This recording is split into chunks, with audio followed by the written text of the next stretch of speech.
Hello students, welcome to ours chemistry. So N T ಎದವ್ರ ಕಡೆಯಿಂದ ಇವತ್ತು ಬಂದಿರೋಂಥ ಒಂದು ಇಂಪಾರ್ಟೆಂಟ್ ನೋಟಿಫಿಕೇಷನ್ ಏನಂತಂದರೆ, ಸೊ JEE ಮೇನ್ 2025 ಸೆಷನ್ 2ಗೆ ಸಂಬಂಧಪಟ್ಟ ಹಾಗೆ ಅಪ್ಲಿಕೇಶನ್ ಫಾರ್ಮ್ಸ್ ಏನಿದೆ ಅದು ಇವತ್ತಿನಿಂದ ಶುರುವಾಗಿ 25ನೇ ತಾರೀಕಿನವರೆಗೆ ನಿಮಗೆ ಅಪ್ಲಿಕೇಶನನ್ನು ಹಾಕೋದಕ್ಕೆ ಸಮಯವನ್ನು ಕೊಟ್ಟಿರುವಂಥದ್ದು. ಸೊ ಇದರ ಬಗ್ಗೆನೇ ಒಂದು ಇಂಪಾರ್ಟೆಂಟ್ ನೋಟಿಫಿಕೇಷನ್ ಇವತ್ತು ಎನ್ ಟಿ ಎದವ್ರು ಹೊರಡಿಸಿರುವಂಥದ್ದು. ಸೊ ಇಲ್ಲಿ ನೋಡ್ಬೋದು ನೀವು, JEE ಮೇನ್ ಸೆಷನ್ 2 ಎಕ್ಸಾಮಿನೇಷನ್ ಏನಿದೆ ಅದು between 1st April to 8th April ತನಕ ಇರುತ್ತೆ. ಸಬ್ಮಿಷನ್ ಆಫ್ ಅಪ್ಲಿಕೇಶನ್ ಫಾರ್ಮ್ ಇವತ್ತಿನಿಂದ ಸ್ಟಾರ್ಟ್ ಆದರೆ 25th ಫೆಬ್ರವರಿವರೆಗೂ ಕೂಡ ಇರುತ್ತದೆ. Last date for the payment 25th February 2025.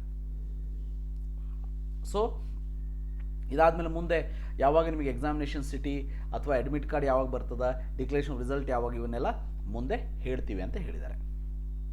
ಹಾಗಾದರೆ ಇಲ್ಲಿ ಏನು ಅಪ್ಲಿಕೇಶನ್ ಫಾರ್ಮನ್ನು ಹಾಕಬೇಕು, ಇದರಲ್ಲಿ ಎರಡು ರೀತಿಯ ವಿದ್ಯಾರ್ಥಿಗಳಿದ್ದಾರೆ. ಈಗ ಮೊದಲನೇದಾಗಿ ಯಾರ್ಯಾರು JEE ಮೇನ್ ಸೆಷನ್ 1ಗೆ ಅಪ್ಲೈ ಮಾಡಿದ್ದೀರಿ ಅಂಥವರು JEE ಮೇನ್ ಸೆಷನ್ 2ಗೆ ಅಪ್ಲೈ ಮಾಡಬೇಕು ಅಂತ ಅಂದ್ಕೊಂಡವರು ಒಂದು ರೀತಿ. ಎರಡನೇ ಕೆಟಗರಿ JEE ಮೇನ್ ಫಸ್ಟ್ ಸೆಷನ್ಗೆ ಅಪ್ಲೈ ಮಾಡಿಲ್ಲ, ಬಟ್ JEE ಮೇನ್ ಸೆಕೆಂಡ್ ಸೆಷನಿಗೆ ಕುತ್ಕೊಳ್ಳೋಣ ಅಂಥೇಳಿ ಯೋಚನೆ ಮಾಡಿ ಎಕ್ಸಾಮಿನೇಷನ್ ಕಟ್ಟುವಂಥ ವಿದ್ಯಾರ್ಥಿಗಳ ಒಂದು ಪಂಗಡ. ಇವೆರಡು ಪಂಗಡಗಳಲ್ಲಿ ಯಾವ ರೀತಿ ಮಾಡಬೇಕು ಅಂತ ಅಂದರೆ, ಸೊ ಮೊದಲನೇದಾಗಿ ಯಾರ್ಯಾರು ಎಕ್ಸಿಸ್ಟಿಂಗ್ ಕ್ಯಾಂಡಿಡೇಟ್ಸ್ಗಳಿದ್ದೀರಿ, ಅಂದರೆ ಯಾರ್ಯಾರು ಆಲ್ರೆಡಿ ಸೆಷನ್ 1ಗೆ ರಿಜಿಸ್ಟರ್ ಮಾಡ್ಕೊಂಡಿದ್ದೀರಿ ಅಂಥವರು JEE ಮೇನ್ ಸೆಷನ್ 2ಗೂ ಕೂಡ ರಿಜಿಸ್ಟರ್ ಮಾಡ್ಕೋಬೇಕು ಅಂತ ಇದ್ದರೆ, ನೀವು ನಿಮ್ಮ ಅಪ್ಲಿಕೇಶನ್ ನಂಬರ್, ಪಾಸ್ವರ್ಡ್ ನಿಮಗೆ ಗೊತ್ತಿದೆ, ಅದರ ಥ್ರೂ ಲಾಗಿನ್ ಆಗಿ, ಲಾಗಿನ್ ಆದ ಮೇಲೆ ನೀವು ನಿಮ್ಮ ಪೇಪರನ್ನು ಸೆಲೆಕ್ಟ್ ಮಾಡ್ಕೊಳ್ಬೋದು. Right, you have to select your paper. ಅದು ಪೇಪರ್ 1 ಆರ್ ಪೇಪರ್ 2 ಅಂಥೇಳಿ medium of the question paper select ಮಾಡಿ. ಸೊ ಎಕ್ಸಾಮಿನೇಷನ್ ಸಿಟಿಯನ್ನು as per the available option examination ಸಿಟಿಯನ್ನು ಸೆಲೆಕ್ಟ್ ಮಾಡಿ, ಫೀಸನ್ನು ಪೇಮೆಂಟ್ ಮಾಡಿ. ಇವು 4 ಸ್ಟೆಪ್ ನಿಮಗೆ. ಓಕೆ, ಪೇಪರ್ನ ಸೆಲೆಕ್ಟ್ ಮಾಡಿ, medium of question paper, examination city, fees payment. So ಇದನ್ನು ಬಿಟ್ಟು ನೀವು ಹೊಸದಾಗಿ ಉಳಿದಂಥ ಎಲ್ಲ ಇನ್ಫಾರ್ಮೇಷನ್ ಫಿಲ್ ಮಾಡಬೇಕು ಅಂತ ಏನೂ ಇಲ್ಲ.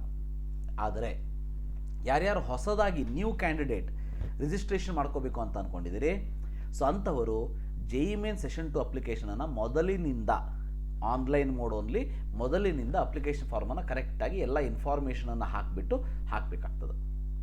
ಸೊ ಈ ರೀತಿಯಾಗಿ ಗೊತ್ತಿರಲಿ, ಅಪ್ಲಿಕೇಶನ್ ಫಾರ್ಮನ್ನು ನೀವು ಹಾಕ್ಬೋದು.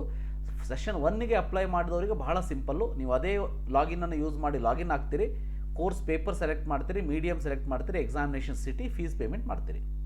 ಬಟ್ ಎಕ್ಸಾಮಿನೇಷನ್ ಈ ಒಂದು ಸೆಷನ್ 2ಗೆ ಹೊಸದಾಗಿ ಅಪ್ಲಿಕೇಶನ್ ಹಾಕುವಂಥವ್ರು ನೀವು ಮೊದಲಿನಿಂದ ಅಪ್ಲಿಕೇಶನ್ ಫಾರ್ಮನ್ನು ಫಿಲ್ ಮಾಡ್ಕೊಳ್ತಾ ಬರಬೇಕು. ಇದ್ರ ಬಗ್ಗೆ ನಾನು ಡೆಮೋ ವಿಡಿಯೋವನ್ನು ಕೂಡ ನಾನು ಒಂದು ಚಾನಲಲ್ಲಿ ಮಾಡಿದ್ದೀನಿ, ಸೊ ನೀವು ಅದನ್ನು ನೋಡ್ಕೊಳ್ಬೋದು. ಸೊ ಇದಿಷ್ಟು JEE ಮೇನ್ ಸೆಷನ್ಗೆ ಸಂಬಂಧಪಟ್ಟ ಹಾಗೆ. ಸೊ ನೀಟ್ ಅಪ್ಲಿಕೇಶನ್ ಫಾರ್ಮ್ ನೋಡ್ಬೋದು ಇಲ್ಲಿ, ಅದರ ವೆಬ್ಸೈಟನ್ನು ಕೂಡ ತೋರಿಸ್ತಾ ಇದ್ದೀನಿ, ಅದು ಕೂಡ ಇನ್ನೂ ಬಿಟ್ಟಿಲ್ಲ. ಸೊ ಇನ್ನೊಂದು 2-3 ದಿವಸದಲ್ಲಿ ಬಿಡ್ಬೋದು. ಮತ್ತು KCET ಅಂತ ಬಿಟ್ಟಿದ್ದಾರೆ, ನಿಮ್ಗೆ ಗೊತ್ತೇ ಇದೆ, 18ನೇ ತಾರೀಕು ಲಾಸ್ಟ್ ಡೇಟ್ ಅಂತ ಹೇಳಿದ್ದಾರೆ. ಬಟ್ ನಮ್ಮ KCET ಅವರ KE ಅವರ ಹಣೆ ಬರ ಹೇಗಿದೆ ಅಂದರೆ, ಲಾಸ್ಟ್ ಒಂದು 3 ದಿವಸದಿಂದ, ಸೊ ಮಧ್ಯಾಹ್ನದಿಂದ ಅಂದರೆ ಆಲ್ಮೋಸ್ಟ್ ಒಂದು 11 ಗಂಟೆಯಿಂದ 5 ಗಂಟೆ 6 ಗಂಟೆಯ ತನಕನೂ ಕೂಡ ಸಾಫ್ಟ್ವೇರ್ ಸರಿಯಾಗಿ, ಅಂದರೆ ಸರ್ವರ್ ಸರಿಯಾಗಿ ಬರ್ತಾ ಇಲ್ಲ. ಸೊ ಅಂದರೆ 2-3 ತಾಸಿಗೆ ಒಂದೊಂದು ಅಪ್ಲಿಕೇಶನ್ಗಳು ಹೋಗ್ತಾ ಇವೆ. ಸೊ ಈ ರೀತಿ ಆಗ್ತಾ ಇದೆ. ಡೆಫಿನೆಟ್ಲಿ ಅದನ್ನು ಕರೆಕ್ಷನ್ ಮಾಡ್ಕೋತಾರೆ, ವರಿ ಮಾಡ್ಕೊಳ್ಳೋದು ಬೇಡ.